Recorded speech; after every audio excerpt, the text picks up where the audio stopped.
Welcome back to Hashtag Sisters-in-Law with Joyce Vance, Kimberly Atkins Storr, and me, Jill Wine Banks.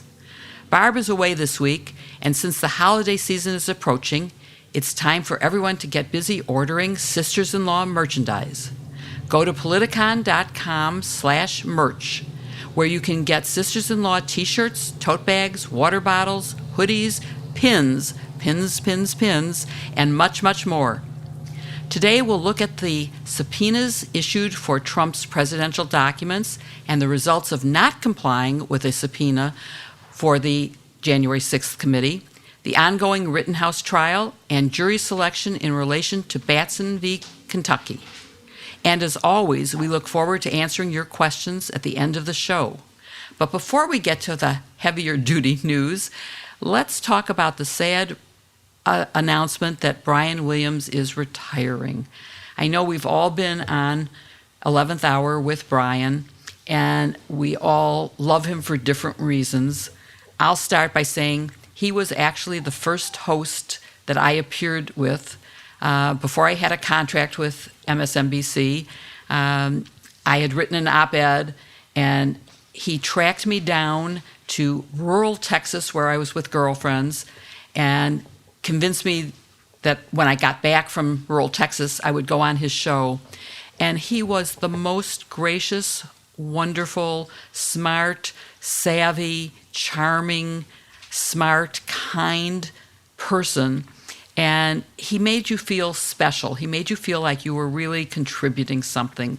And I know I'm going to miss him enormously. Kim, what about you? Yeah, I understand he has had a decades-long esteemed career, and when you are a pro like that, I can understand being the allure of wanting to take a little bit of time for yourself and your family and not want to stay up till midnight at work every night. I get that, but it is sad because I do really enjoy doing his show.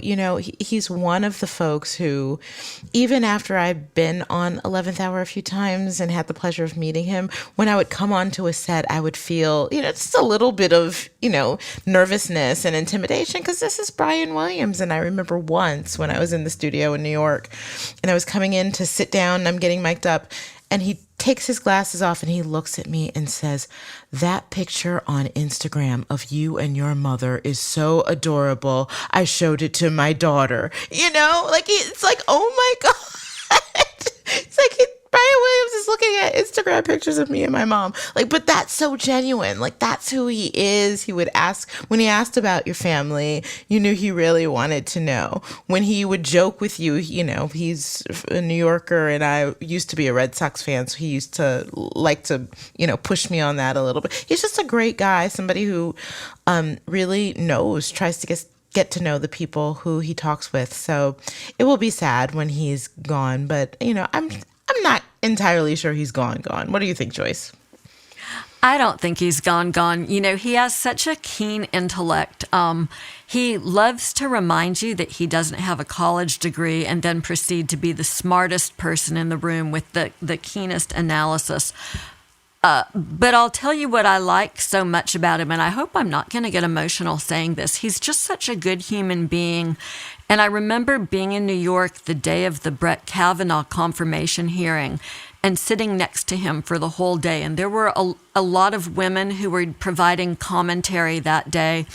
And there were people who were very distressed for a lot of different reasons. People who had worked with Kavanaugh and who had not expected to see this bad side of him and were very disappointed, and women who were horrified that he was about to become a member of the Supreme Court, and women who were profoundly concerned about how Dr. Blasey Ford was being treated.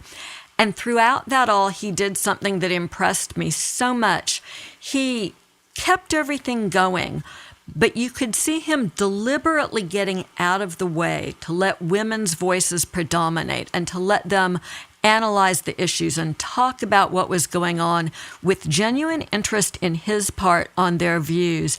And it really stayed with me on what was a a sad, horrible, depressing day that's responsible for a lot of where we are, frankly, with the Supreme Court now, to see his staunch support for women. There was no question in my mind that that was what that was about. He's somebody who's always been there to support, whether it's the people on his team, whether it's, women like the three of us who have the honor of meeting him and being on his show. And I'll tell y'all one last funny thing. So his parents went to my college, little tiny Bates College in Lewiston, Maine. And he went to the trouble of telling me that he and his brother had put a bench in their honor out on the campus, but he wasn't exactly sure where it was. And it turned out it was right outside of my daughter's freshman dorm. My daughter went to Bates, too.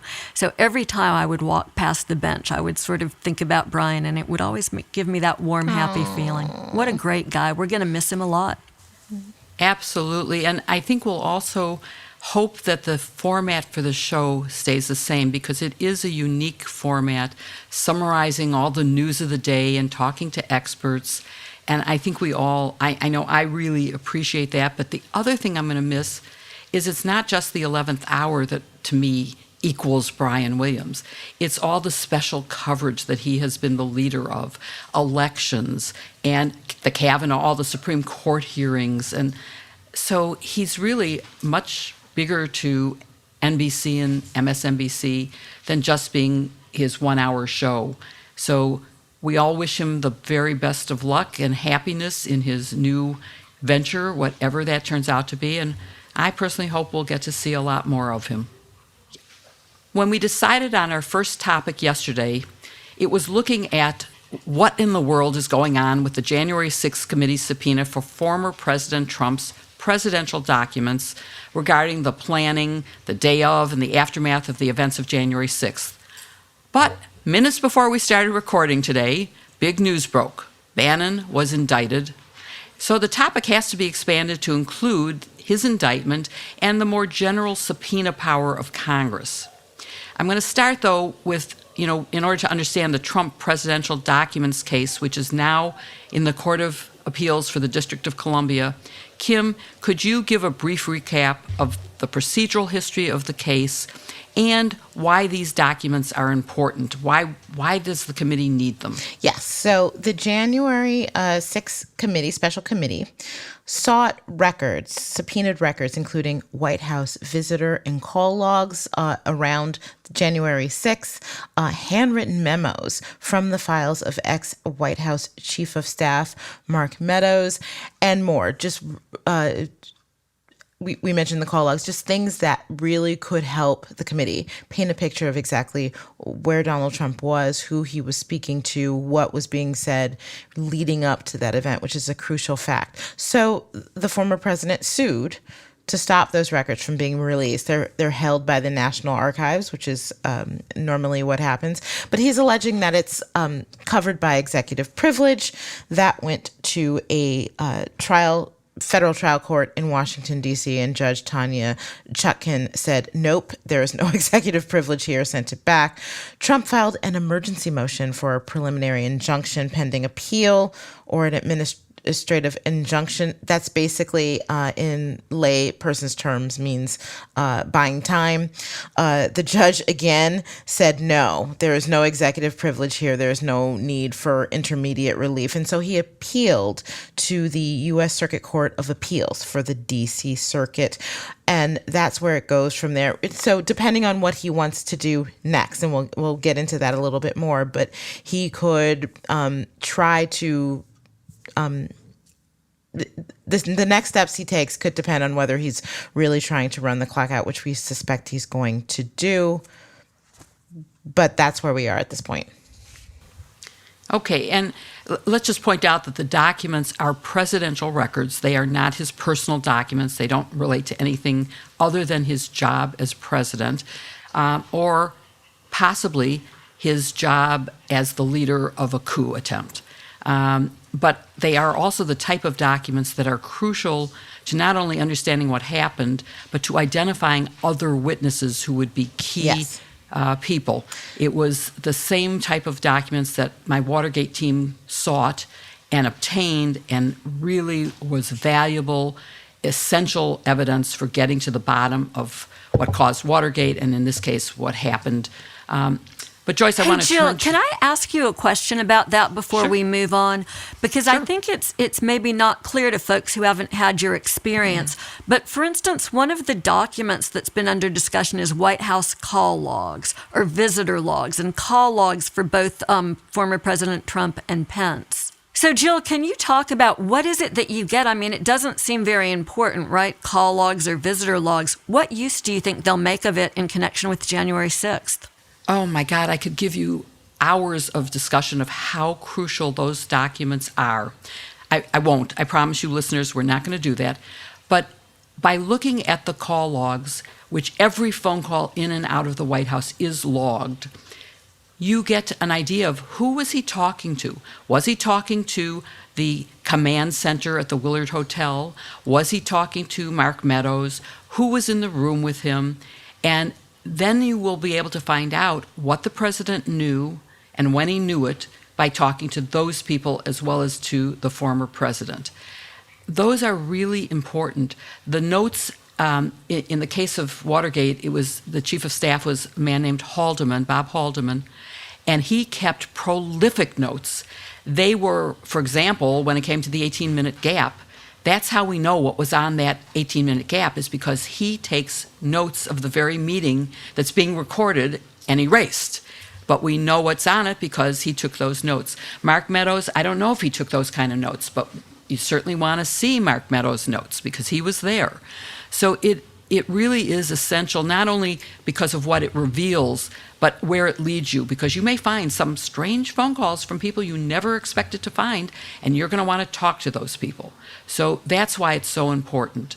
And Kim, I don't know if you were finished. Did you want to say something else? Well, yes, and I felt bad because I really should have pointed out when I was explaining the procedural history of this case that Judge Chutkan was relying in denying this claim of executive privilege that Donald Trump was trying to make, was relying on the Nixon case and really painting how even when the assertion was made then, the judge said, well, no, this executive privilege is not and never was meant to be a blanket protection on anything that any current or former president can assert. So I just wanted to make sure that, our listeners had your perspective on that. Well, it's, as I watch all of these arguments, I just go, it's so obvious that there is no there, that there is no such thing. There's no absolute immunity. There is absolutely no protection for any conversation that involves the commission of a crime. So whatever executive privilege does, it only covers when you're having a conversation about public policy, about the job of the president, which, as we all know, does not include riling up a crowd and telling them to go and march and stop the counting of the ballots for the Electoral College. So it seems to me at all points that ultimately this is going to be a failed substantive argument. And that I also, I guess I should point out that in Watergate, we subpoenaed conversations in April, middle of April, and by about 3 months later, the Supreme Court had already ruled. We had gone to the Supreme Court, we had argued it, we had a decision, and within a week after that, the tapes were public, and the president was forced to resign by his own party because in those days we also had one set of facts, and there was bipartisanship, and the Republicans saw the proof that the president was committing crimes, and they forced him out. So, and it happened fast. There's no reason why this has to be delay. And, that's one of the questions I want to get to for particularly Joyce, who's our appellate expert. But before we get to some more of these details, I really want to ask about the Bannon indictment. And for our listeners, I want them to all know that we're literally talking minutes after this was released. So none of us has actually read the full indictment. We're talking on limited information, but on expectations based on what we know about contempt and indictments. So Joyce, can you talk a little bit about the indictment of Bannon for contempt of Congress? Sure. So this is a 2-count indictment charging 2 violations of 2 U.S.C. 192. That's the contempt of Congress statute that we've been talking about.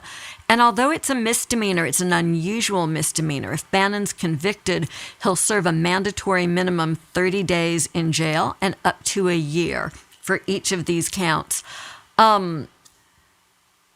We're a PG themed podcast, so you may want to just cut this. But I'm going to say I thought the best characterization of this indictment I saw was on Twitter from friend of the podcast, Professor Jen Taub, who said, fuck around and find out.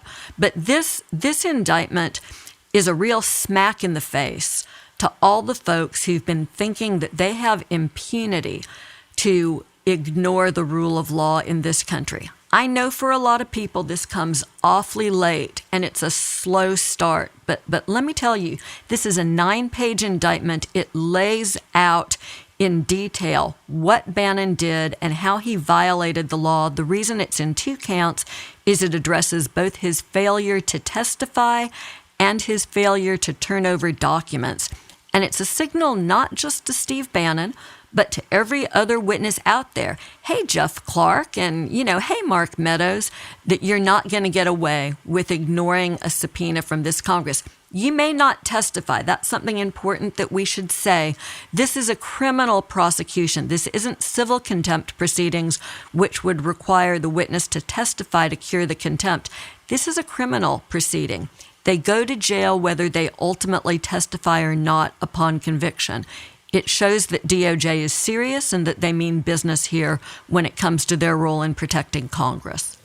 Right, and just to stress, it does not mean that we will get his testimony. He can just serve his time, and we have an example from Whitewater where a witness went to jail for 22 months, which I've never figured out because her sentence was only 18 months, but somehow she served 22, and she never testified. But that was different, right? Wasn't that civil contempt with Susan McDougal? Yes. And when it's civil contempt, you actually hold the keys to your own prison. In other words, if you agree to testify, you immediately get out of prison. You cure the contempt. Yes. In a criminal case, I mean, this is really a strong signal that Bannon will be punished for his failure to comply with the law. Well, can I ask you to the former prosecutors this? So to me, what this felt like and why this is so significant is that I'm not sure how much helpful testimony the committee expects to get out of Steve Bannon. I think he is most useful with this first indictment, this first criminal referral, as the example. Because not everybody, look, Steve Bannon's already been indicted. This is old hat for him, right? But all these other folks, they may not be having all their legal bills paid for by Trump World. They may have their own reputations that they don't want their resume to include a criminal indictment. This shows that the DOJ means business and that Bannon was helpful perhaps as this example. But that's just me spitballing. What do you all think? No, I think you're right. I mean, I think, that Bannon thought that he could play, and he got outplayed here by Merrick Garland. I agree, but I just want to point out that he wasn't subpoenaed to be an example. He ended up being an example, but I think that there was an expectation that he would have some valuable information and was worth subpoenaing and worth holding in contempt. So it's just sort of slightly nuanced. Well, remember there was difference. A lot of speculation about Bannon when he was indicted for fraud. Remember he was ripping off the people that were sending him money to build Trump's wall. Yes. And Trump ends up pardoning him so that he doesn't have to even, go through the trial or any of the proceedings in that case. And I remember that at the time, part of that analysis was that there was a concern in the Trump camp that Bannon would give Trump up rather than go to prison for a long period of time. Here we're talking about a more modest sentence, but one does have to wonder whether or not Bannon might decide to have a little come to Jesus meeting with prosecutors down the road. Yeah, and he could negotiate a reduced sentence. I love the look on Kim's face. I'm so sorry that our listeners. Kim she was like, there is no way that's happening. He is in so deep for Trump that I think he's in a different position than the other people who may possibly face criminal contempt referrals, but I don't think he's budging. Okay, so let's look at some of the substantive issues that are before the Court of Appeals for the District of Columbia, and eventually, whether we think it's going to go to SCOTUS, what the Supreme Court would have to decide. And those involved, as Kim has mentioned, things that are second nature to me from the Nixon era, and that is who can invoke executive privilege, although that was never decided about an ex-president versus a current president, and whether executive privilege can stop release of information that is essential to the public interest. And Congress is right. I want to broaden it because of the subpoena, or the indictment of Bannon. Congress is right versus the prosecutors, because again, if we look at the Nixon, U.S. v. Nixon, that was the prosecutor's right in a criminal trial, definitely outweighed the potential generalized confidentiality of presidential documents. So anybody want to comment? Joyce, do you want to talk a little bit about the substantive issues before the court? Yeah, sure. I mean, I think it's really interesting how these issues have come together. We had for a while what looked like two separate trajectories. We had the Trump papers that the January 6th committee was pursuing, and that's the case that we'll talk about that's in front of the D.C. Circuit now. But we also had the committee subpoenaing these witnesses who weren't showing up and testifying, which seemed to be on a separate track. Ultimately, though, the issue is the same issue, I think. The issue is who can waive executive privilege. And as you point out, Jill, there's this slender issue that's undecided in the Nixon case that remains open. How much power does a former president have to say, I don't want you to release my documents or let my former staff people testify? So I was really compelled by something that happened in the district court here. A government lawyer named Elizabeth Shapiro, who argued the case for DOJ, was going back and forth with the judge, and she said, Your Honor, this might be an issue of first impression, but that doesn't mean it's a difficult issue. I thought that was just the right insight. It's not a difficult issue. And Jill, you and Kim have both said that at this point. This is not a difficult issue for us to parse, because at bottom, we know that a former president who might be able to weigh in and offer some thought and impact, ultimately, that former president, you'll forgive me, can't trump the sitting president when it comes to making these sorts of decisions, particularly in a case like this where President Biden has articulated a clear and compelling reason for the public needing to have access to this information to get to the bottom of January 6th. So I think the case resolves in the Court of Appeals in favor of the administration. Trump might try to take it en banc. He will certainly try to go to the Supreme Court. Who knows? They may even take it and write something to it. But I think because we're having this delay in the Court of Appeals, where they'll take an extra 2 weeks and do some briefing and hear full argument on the case, I think that will make it ripe for being dealt with on the Supreme Court's shadow docket, where they can just decline to hear the case and refer to the Circuit Court's opinion and let everybody go on their merry way. And I want to pursue that a little more, but first I want to mention that there is a case, GSA versus Nixon, in which it does suggest that he can weigh in, but he is trumped by the current president. And as the district court made quite clear in a brilliantly written decision, we don't have a king, and the president is not a king, and Trump is not even the president, that Biden is, and he gets to make the decision. But Kim, do you think that the purpose, because I think we all are agreeing that ultimately this is a losing case, that there is no executive privilege that will stop this, is he doing this just for delay, or is there some substantive value that he's trying to get? Oh, absolutely. I mean, aside from the fact that I think Donald Trump will fight anything against him and just because he enjoys that. But yes, this is a stalling tactic, and it's a political stalling tactic. Yes, it's a losing legal battle, but by the time you get, as Joy said, the en banc review of the full appellate court, and then go to the Supreme Court and appeal. He's trying to run the clock out for the midterms in November of 2022. That's the next big goal. So it's clearly that is what the strategy is here. It's not the desire to change constitutional law interpretation. And it seems to me that the damage of that delay is significant, and that we should not forget that that is the damage, and that it could have been done quickly, as it was in Watergate. And also, Joyce, just very quickly, because we're running out of time, the issue of you could go straight to the Supreme Court. He didn't have to go to the Court of Appeals. Many people don't know that it's possible. It's what we did in Watergate. We went there and we said, not only do we need to go straight to you, but you need to expedite it. And we recommended basically 2 weeks for all briefing. I mean, it was unheard of. And they agreed to it, and it worked. And it was decided long before the trial, so we got the evidence in time for the trial. Yes, so I think the composition of the Supreme Court was different back then, and the equities were different. So if you're Trump, you don't really like this panel that he's drawn in the D.C. Circuit very much. They're all Democratic appointees.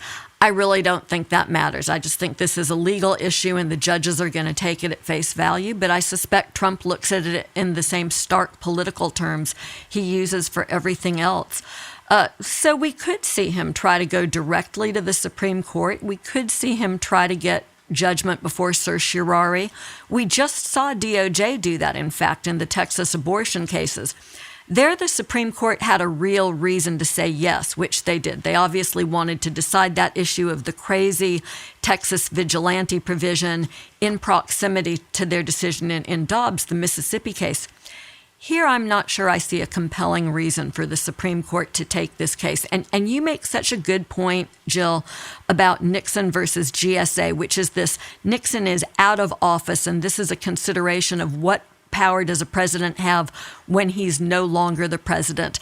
And although the court leaves it open a little bit, there's a lot of good reason to believe that he simply doesn't have the power he wants to assert here. Once he's out of time to play the delay game that Kim has done such a good job of explaining, his whole little house of cards has folded and he's done.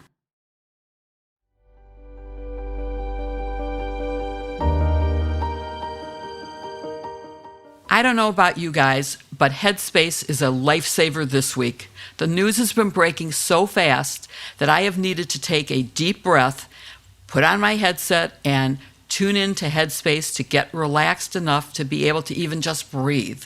What about you, Joyce? I'm so grateful that Headspace advertises with the podcast. That's how I found them.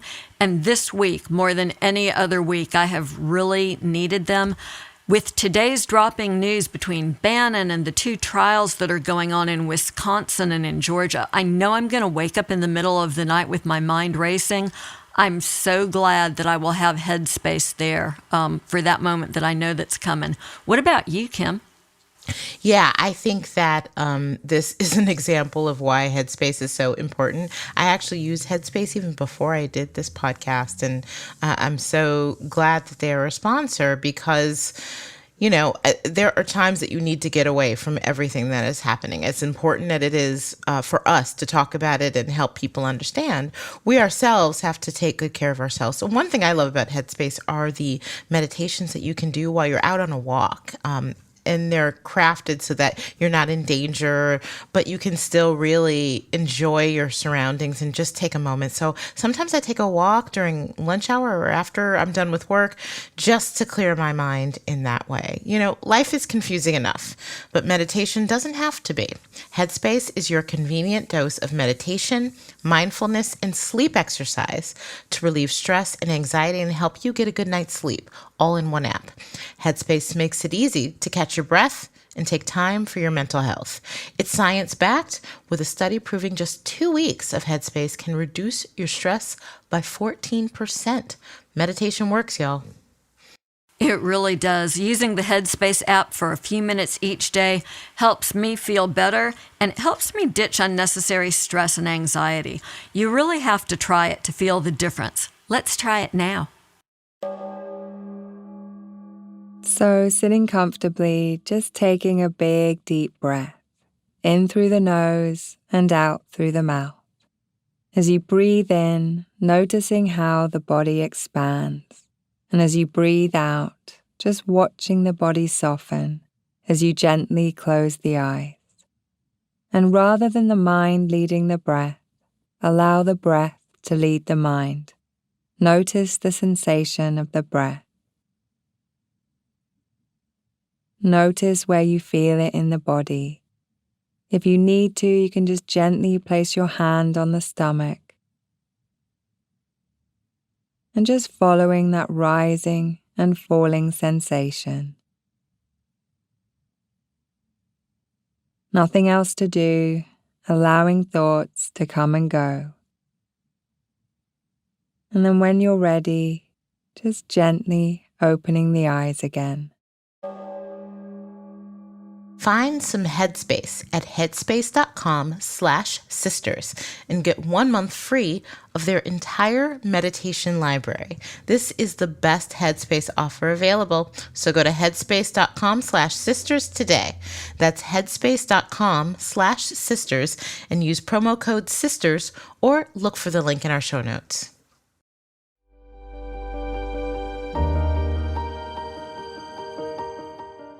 So this week, testimony in the trial of Kyle Rittenhouse, the teen who took a high-powered rifle to a social justice rally, wrapped up.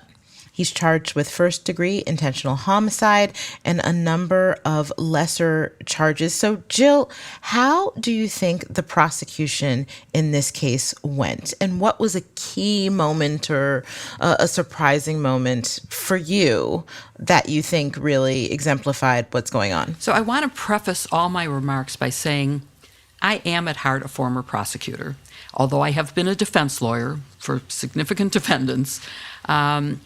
And I think, Joyce may agree with me because Joyce is definitely a former prosecutor.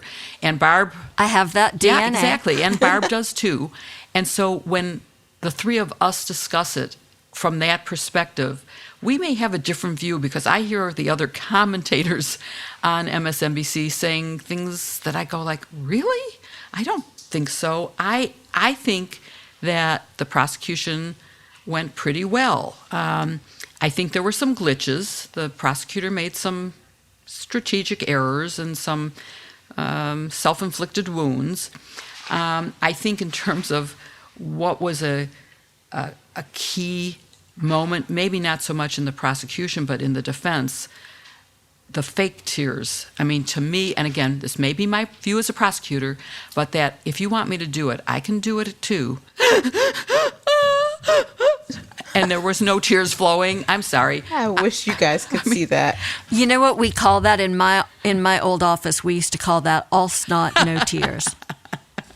Okay, we didn't have that phraseology because I never had anybody break down in tears. But you know what I mean, right? I mean, people who were sobbing, but they were dry-eyed. No, I mean, it just looks so phony. But as prosecutors, both of you, the idea that the defendant will be placed on the stand, that's so unusual. I just learned in law school that you just don't do it. So talk a little bit about that decision too, and what that meant for this case. I've had defendants testify. I mean, in organized crime, they sometimes think they are powerful enough to do it. But I've also seen juries go when, particularly, I remember once a rebuttal witness, which is why I hope we'll get a chance to talk a little bit about the rebuttal here. The jury went, oh my God, she caught him in a red-handed lie because the defendant took the stand and said he had been at this very important meeting. He couldn't have possibly done the crime because he was meeting with this official in Washington. And we brought the official in who said, I've never met this man before. And that's when I knew when I heard the juror say that was a conviction. I didn't have to do anything else. It was over. So I don't know. Joyce, do you have a different view of that?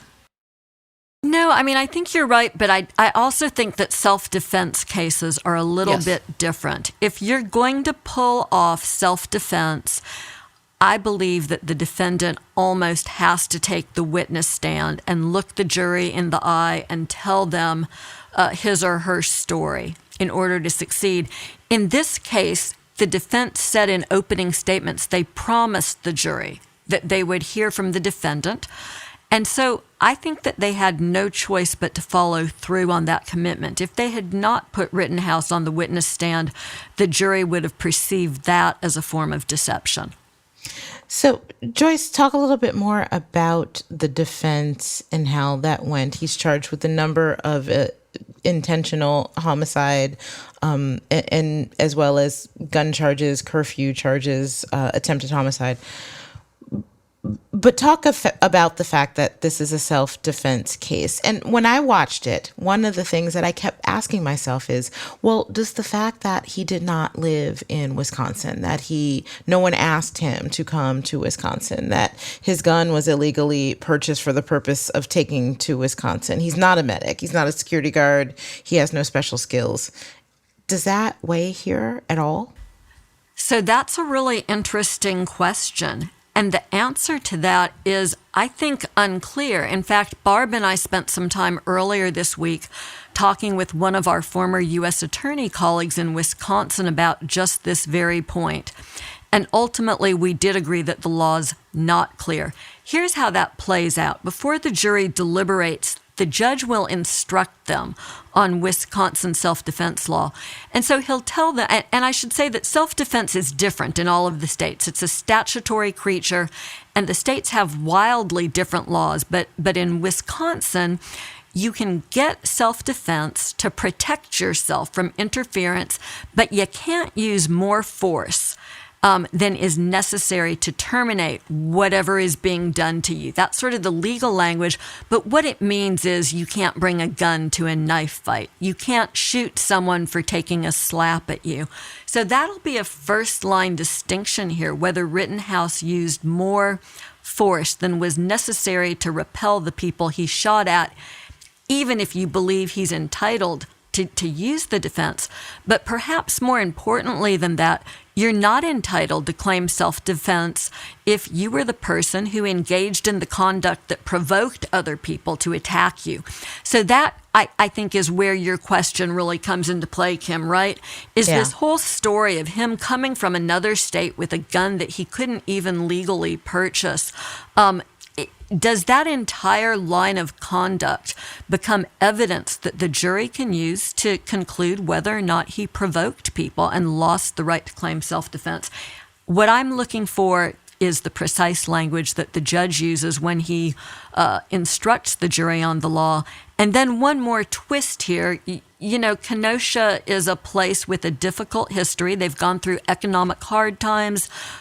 People there are definitely not better off than they were 4, 8, 10, 12 years ago because they've lost the car factories that were building cars and doing downstream work in that area. There may not even be a unanimous jury verdict here. It occurs to me that this could end up with a hung jury that's unable to decide the issues. Before we go on, I think the gun may have been picked up in Wisconsin, that he didn't bring it with him, that it wasn't actually his. It's interesting to consider whether the jury can consider that this gun that he wasn't even old enough to purchase for himself, that he picked that gun up and brought it with him to the events that night. So, you know what? Let's talk about this judge. He upbraided the prosecution twice, and he made some bizarre and seemingly racist comments about Asian food. He had a weird ringtone. Jill, how might that affect the outcome? I don't know that it'll affect the outcome because some of this was not in the presence of the jury, some of it was. But some of it is if the prosecution had the same rights of appeal, there would be certainly reversible error in some of this, and you'd have to look at, is he the right judge for this case? His ringtone on his phone, which, first of all, why is his phone ringing in the courtroom? No one's allowed to have a phone ring in the courtroom. And his is Lee Greenwood's God Bless the USA, which is the Donald Trump theme song. That seems to me to send a message that's quite scary if you're the prosecutor in this case. The Asian food remark was certainly a tasteless, horrible thing, very racist.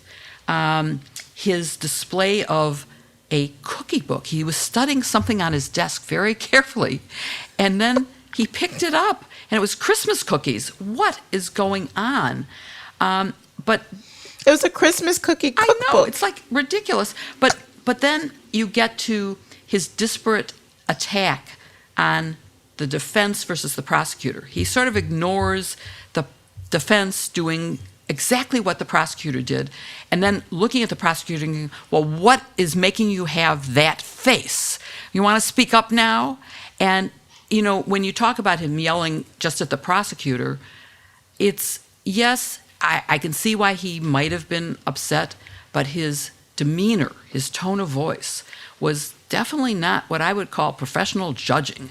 And he is, I think, the longest serving judge in Kenosha, and so he certainly is experienced.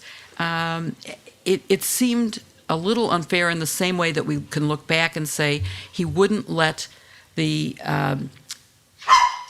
prosecutors call the people that were killed victims, but he would let the defense call them looters, rioters, arsonists. And he did require that they prove that before they could actually say that. But he didn't say you can, at any point call them victims. And that is a longstanding rule of his. So that kind of makes sense. But I think in general, we have to just, hearing that ringtone made me go like, whoa, this is a biased judge. What do you think, Joyce? I was less concerned about some of the early rulings. I had heard from some local lawyers up there that this was a judge that they had enormous reservations about. He came to this case with a lot of concerning history. But those early rulings didn't bother me too much. For instance, he wouldn't let the prosecution refer to victims, but it was okay to say people that the defendant killed. So that concerned me less. And although he initially said that the defendant could refer to his victims as looters or rioters, he said that he could only do that once he offered proof that that was in fact true. So I viewed that as being something that I might not have loved, but that I could tolerate, and it would certainly protect the record on appeal. If the defendant was convicted and you have to go on appeal, the meaner the judge is to the prosecution, the easier it is to defend the conviction. But of course, that's the problem here. Has this judge intervened to the point where he could prevent a conviction? And something that I think people don't always focus on is how different criminal cases are. This isn't a situation where whoever loses gets to appeal. Because of double jeopardy, if there's an acquittal and the defendant gets off, the prosecution can't appeal that. They have no remedy for the judge's misbehavior. So what you have to do as a prosecutor is you have to learn how to deal with it in trial in front of the jury. You have to find ways to neutralize it and find ways to prove your case despite whatever hurdles the judge puts up in front of you. Sometimes judges do that. This case, I think, is an extreme example of that happening. So just as quickly before we move on, I want to ask about jury instructions. It seems the prosecution is asking for lesser included charges to be in part of the jury instructions. As former criminal attorneys, what does that say to each of y'all? Well, first of all, the indictment includes both the most serious homicide and lesser degrees of homicide. So you would, of course, have to instruct them on each of the counts as to the lesser. And a lot of people are interpreting the request for lesser included offenses as being the prosecution thinks the case is weak and wants to make sure that it gets something, even if it's not the maximum. But they're already charged that way. So I was less concerned about that and think it's always a good idea to ask for lesser included offenses as a general rule. In Wisconsin, if there's any way that the person could not be convicted without the lesser offense, or that they can't be convicted of the lesser offense if they can't be convicted of the greater one, that they won't allow it. And the judge did let them include lesser for one of the victims and not for the other. I think it's always a judgment call as the prosecution, really as the defendant too, whether you want to ask the judge to charge on lesser included offenses. The calculus is sharper if you're the defendant, right? I mean, what you're trying to do is, if you believe your client is going to be convicted, you're trying to avoid him being convicted on the most serious charges that will subject him to the longest period of time in jail, in hopes that the lesser charge is what the jury will return and the sentence will be lower. As a prosecutor, I think it signals a little bit of concern that you're in trouble, to be honest, and that may be what's going on here.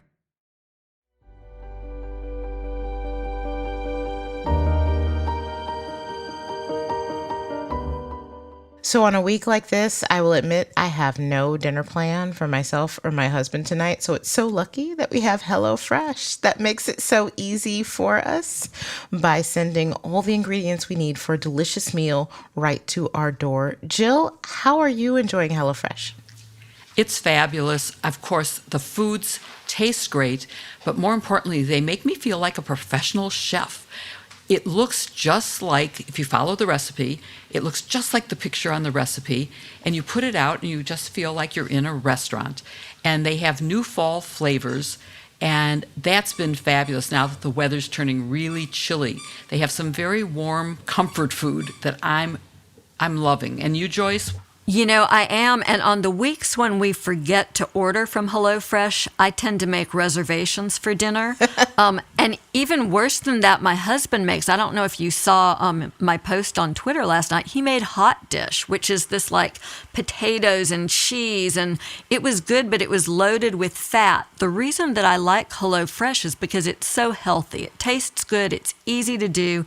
And it's healthy. It's fabulous to have it waiting in your refrigerator, especially during a week like this one. It's quite amazing. And for people who don't know what HelloFresh is, it is a package that includes fresh, pre-measured ingredients and mouth-watering seasonal recipes. It's delivered right to your door with everything you need to create that particular recipe.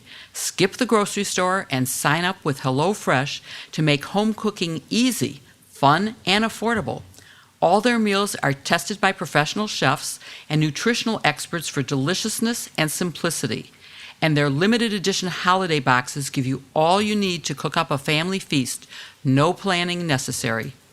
You can easily customize your order on the app within minutes, pick the meals that you like the best, and feel good knowing that you'll be getting fresh, high-quality ingredients from the farm to your door in less than a week.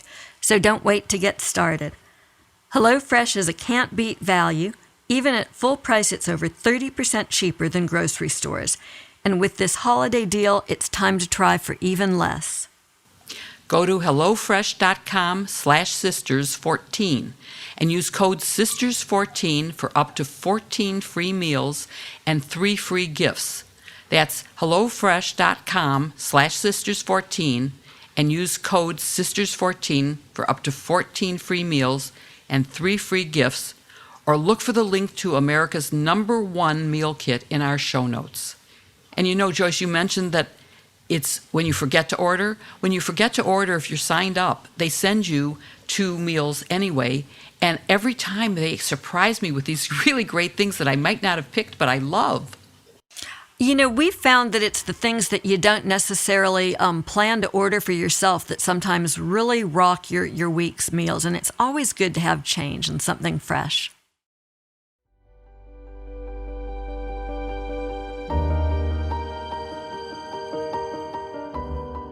We're all watching a lot of trials right now, and of course at trial it's the jury that ultimately decides the issues. In fact, that's why we have juries. Cases go to trial when the parties can't agree on what the facts are, so we let juries listen to all of the evidence, and then it's up to them to decide what really happened. That's obviously a really important role. It's critical, especially in some of these criminal cases that we've been paying attention to. So let's talk a little bit about juries and how a defendant ends up with a jury of his peers. That's the constitutional standard, and how juries are selected. Kim, can you start us off by discussing the process of striking a jury, and also tell us what the Batson case is all about?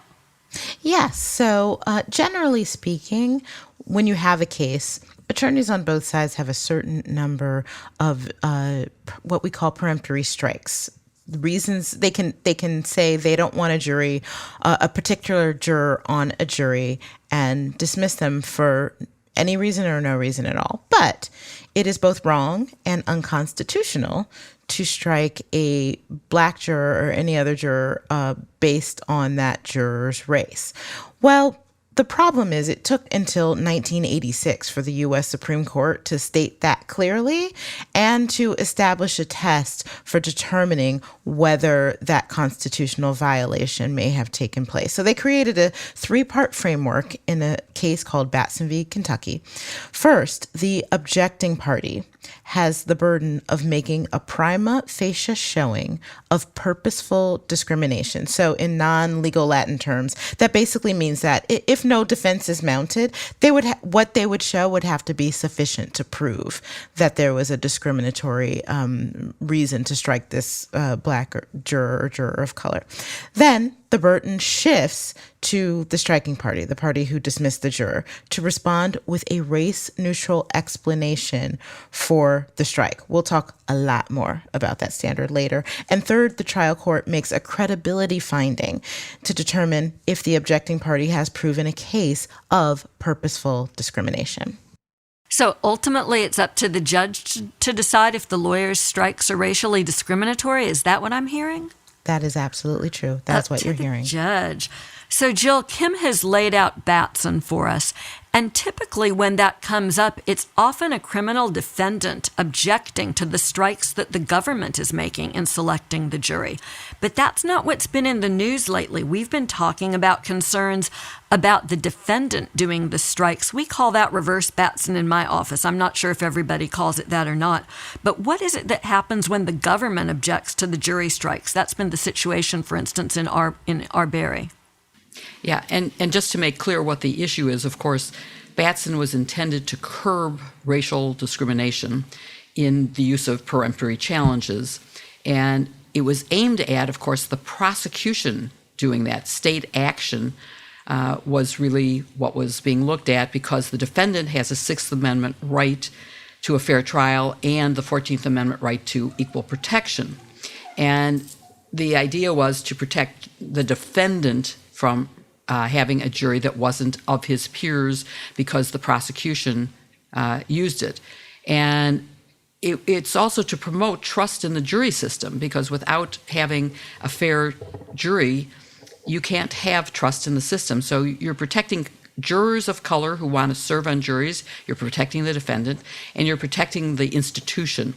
But the problem gets into the rights of the government to appeal. So in a case like Arbery, where they basically objected to all the jurors of color who were in the panel that was being considered for service on this jury, and ended up with just one person of color on the jury, and where you have a black victim, a person who was considered to be a modern day lynching, it's unfair not to have people who would be understanding and sympathetic.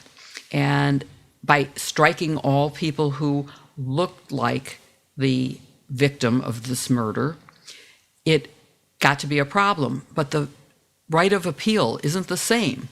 If a person is acquitted, as we mentioned in this other context, that's the end of it. The government can't appeal it. If the defendant is convicted, they can appeal, and they can raise this at a further higher court, but the government can't do it. So I think that's the real problem. And there are some problems with Batson, but I think maybe that's another subject. Yeah, that's obviously an incredibly big problem when the government is prosecuting cases with civil rights overtones. Right. But in the larger sense, Batson is supposed to make juries be juries of a defendant's peers. I've heard a lot of concerns about Batson. Some of those concerns center just on courts that don't follow the process. For instance, judges who fail to make that determination about whether there really is a neutral, non-racial reason for the strike. Kim, what's your overall assessment? Does Batson work? Does it really prevent racial animus from getting in the way of jury selection? Yeah, long story short, no, it does not work. It's very difficult, and it's in part because of that standard that I talked about, that rebuttal standard on the party that is making the strikes, that they just need to proffer a race-neutral explanation. They can say, no, he was wearing a yellow shirt, and I believe that people who wear yellow shirts can't make rational judgments. That would be enough to overcome. I exaggerate, but only a little. Well, but let me give you a closer example. Yeah. I don't like having engineers on my jury because they want 2 and 2 to add up and be 4. And when you're prosecuting a criminal case, sometimes 2 plus 2 is 4.1. So I used to just always strike folks like that who are mathematically minded. And, sometimes that might mean that you would strike a black juror, sometimes a white juror. Right. You could take that reason that I legitimately held, and you could actually use that to strike jurors intentionally, right? So that's maybe the better example. And that's exactly right, Joyce. And it's important to realize two things, I think, about the reason why this Batson rule is so important, as inadequate as it is, to really protect this right. It's so important because it arose after a long history where, one, Black people were struck from courts, particularly particularly in southern states, but everywhere in the North and in the West too, on juries, because they knew that the likelihood of having an actual jury of one's peers when the defendant was Black, having a Black person on the jury would increase the chances of acquittal. And that's just part of the reason why we see this practice of striking jurors of color. And the second reason is, even without that purposeful action, Black people are disproportionately underrepresented on juries with respect to the communities that they're in general, for a host of reasons, because Black people are more likely to have jobs or childcare responsibilities that make it more difficult to show up for jury duties. The roles from which jurors are selected often are not complete in a way that excludes Black and brown folks, either accidentally or intentionally. There are a lot of reasons why it's already too few Black folks to serve on juries. So to have the protection to ensure that people do have a jury of their peers is super important.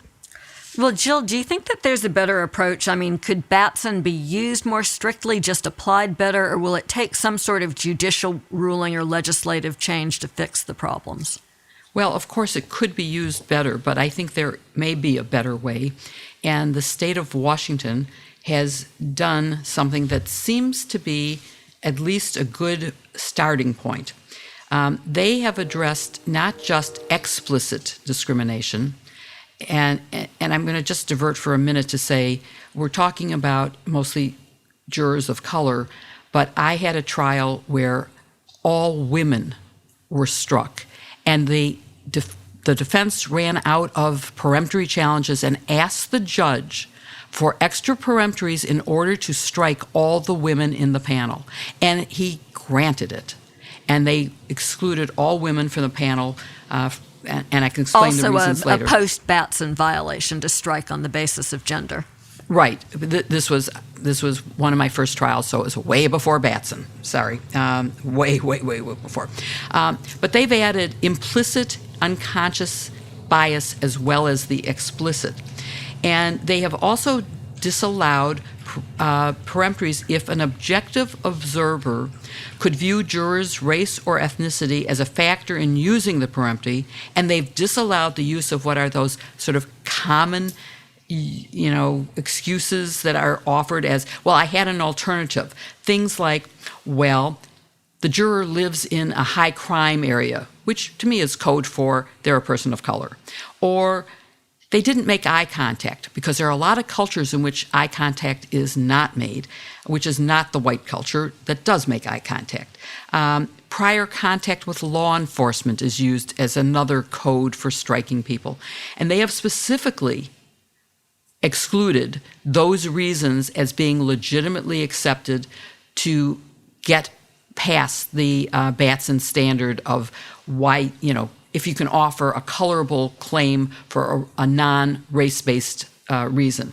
So I think that if more states and courts would adopt court rules that did that, maybe we would get closer to achieving the goal of Batson to curb discrimination in the selection of juries and to actually have a jury of your peers.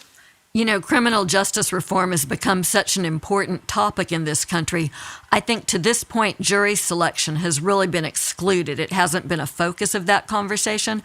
So I hope we'll continue to stay on this topic and some other ones and see where we get with them. Obviously, we need to do some work in this area.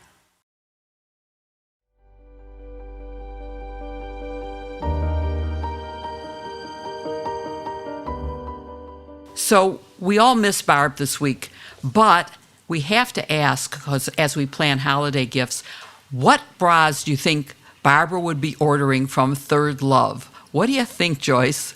You know, I'm so excited about doing my holiday shopping. I'm going to get Barb one of everything from Third Love. Do you think we'll ever be able to get her to talk about it, Kim? You know, I think if there's a way that we can get Third Love to put pockets on the bras, she would be so into it. And I think, maybe we can get together and that can be from all three of us. Well, heads up to our friends at Third Love because we all love the bras and everything else that they make. I think Barb does secretly too. She's just, aren't Midwesterners a little bit more restrained? They're less effusive than Southern girls are when we talk about how much we love our bras. But, being a good gifter is easy this holiday season. Even if it's just for you and you're not worried about Barb, you can give the gift of comfort with Third Love, your one-stop shop for the women in your life. They've got, in addition to their fabulous bras, ultra-soft loungewear for mom, fun sleepwear sets for your sister, premium activewear for friends, and luxe intimate sets for someone special. So gifting Third Love brings joy and feels good in the all-day wear that hugs better, holds stronger, and supports longer. I'm getting one of everything for Barb. So the 90,000 five-star reviews don't lie. And with sizes in extra small through 3X, we know you'll find your fit. If you don't love it, and we know that all of you will, including Barb, exchanges and returns are free for 60 days. Third Love even gives gently used return bras to women in need, with over $40 million donated so far. So take the easy fitting room quiz to focus on your fit and size and shape and current issues, and your style to deliver clothes perfect for you. So far, their stylists are on standby and have helped millions of women, including us, find their perfect fit. So I love Third Love's washable silk PJs with a soft like a peach touch. It's machine washable luxury. Feeling is believing. You can upgrade to everyday pieces that love your body as much as you do. And right now you can get 20% off your first order at thirdlove.com/sistersinlaw. That's 20% off at thirdlove.com/sistersinlaw.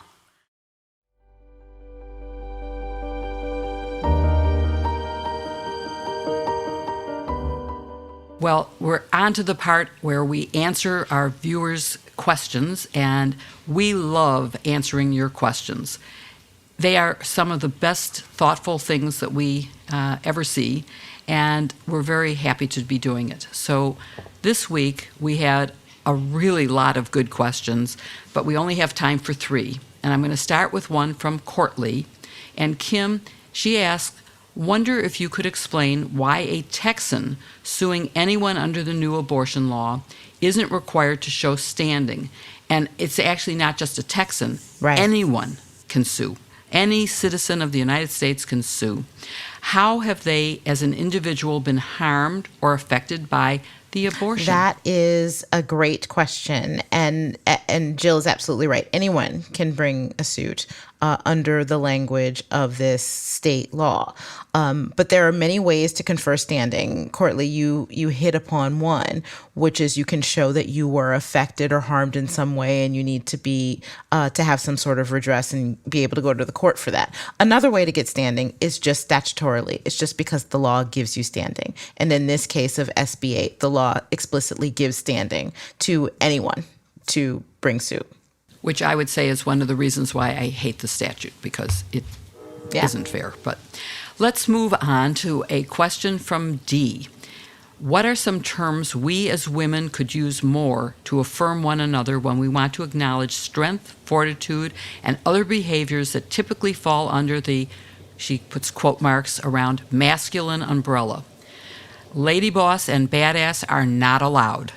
So let me just comment as the oldest member of this team and say that when I started practicing law, women didn't support other women. Of course, there were so few of them that it was hard to matter, but women didn't mentor other women, and women didn't say nice things about other women, and women weren't always conscious of the fact that discriminatory terms were used to define the same conduct by a woman as a man, but they would say a man was assertive, and that was a positive good thing, and women were aggressive bitches.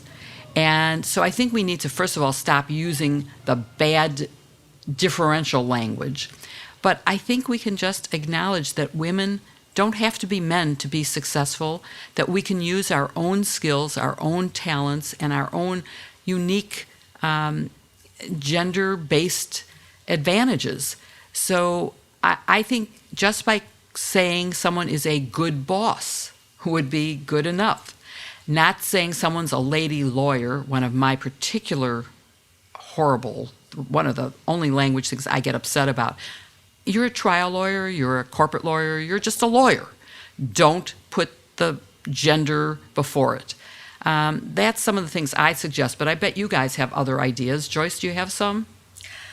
I think it's so important for us to do this.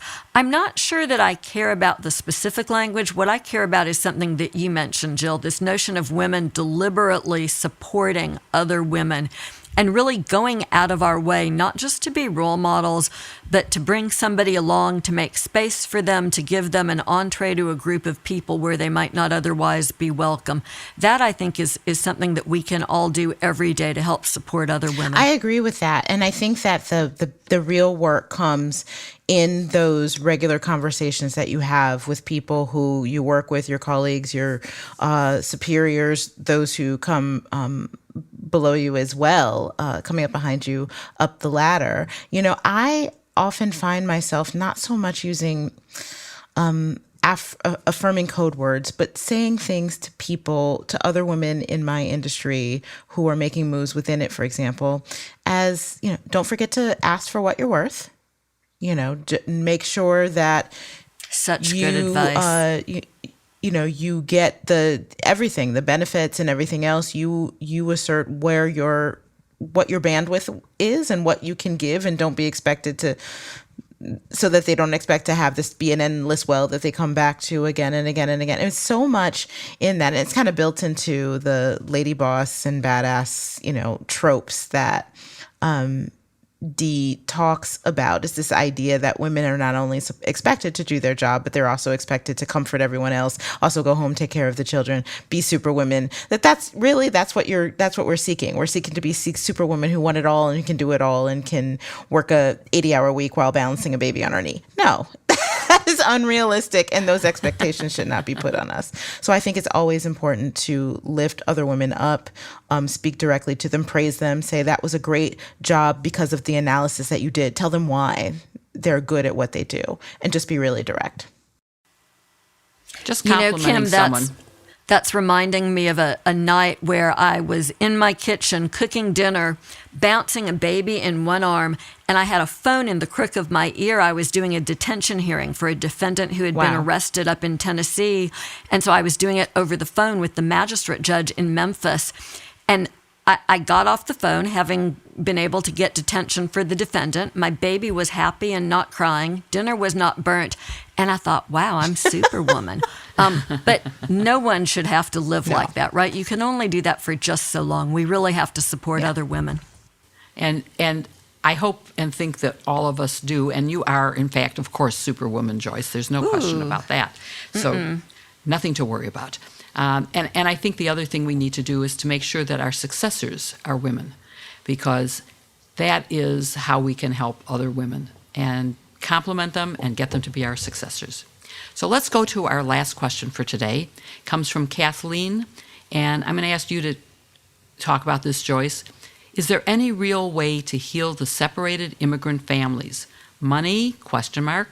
Personally, the trauma and fear heaped on these desperate poor families is ongoing. How many have not been reunited?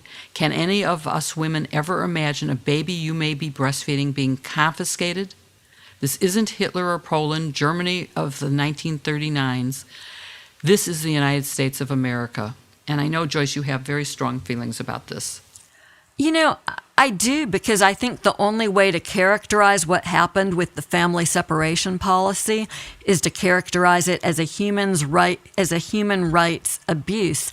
The evidence is now very clear. The Justice Department's Inspector General has concluded that the department deliberately neglected to ensure that it would collect the information that was necessary to reunite families, because the whole goal here was to deter immigration. And then Attorney Jeff Sessions believed that he could deter future immigration if word got out that families were being separated.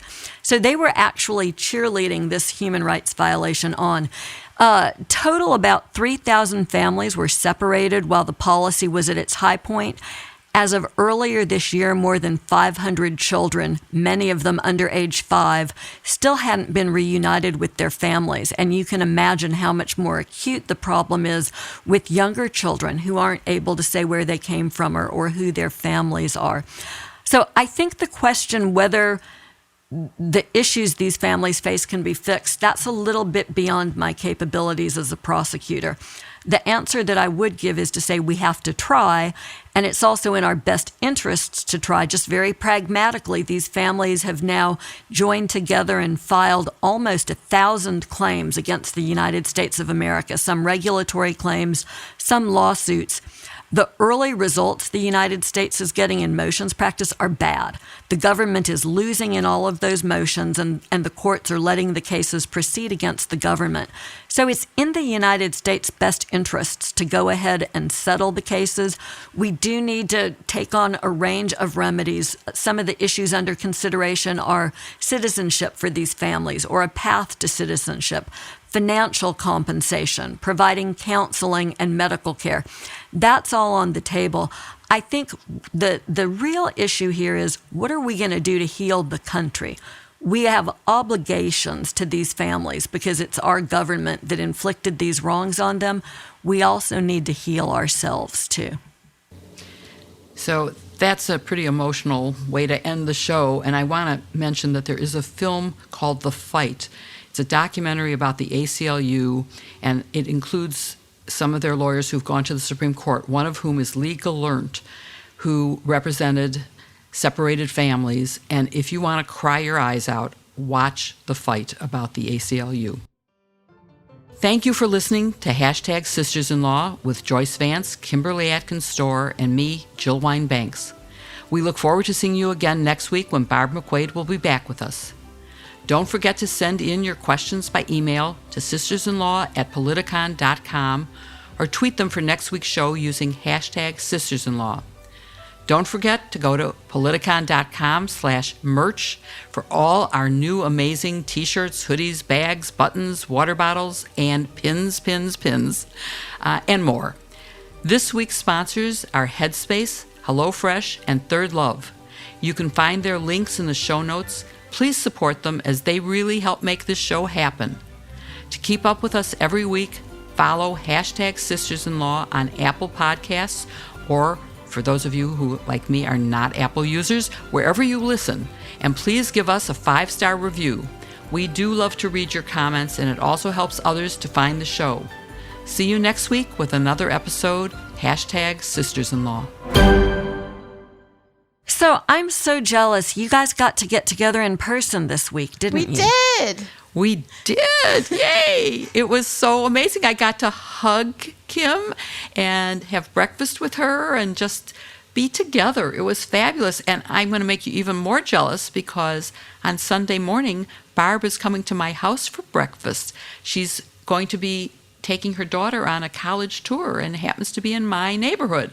So I get to be with two of you in person for the first time in, years. So I'm real excited, and it's for fabulous. us, it was the first time ever. I'd met Joyce and Barb before, but it was the first time I ever met you in person. It was so you are even more delightful in the flesh than you are on a podcast. Oh, gosh. I love it so much. You know, this is maybe the post-COVID world. Maybe we all get to see each other in 2022 in person. I'm hoping we might be coming to Birmingham to see you.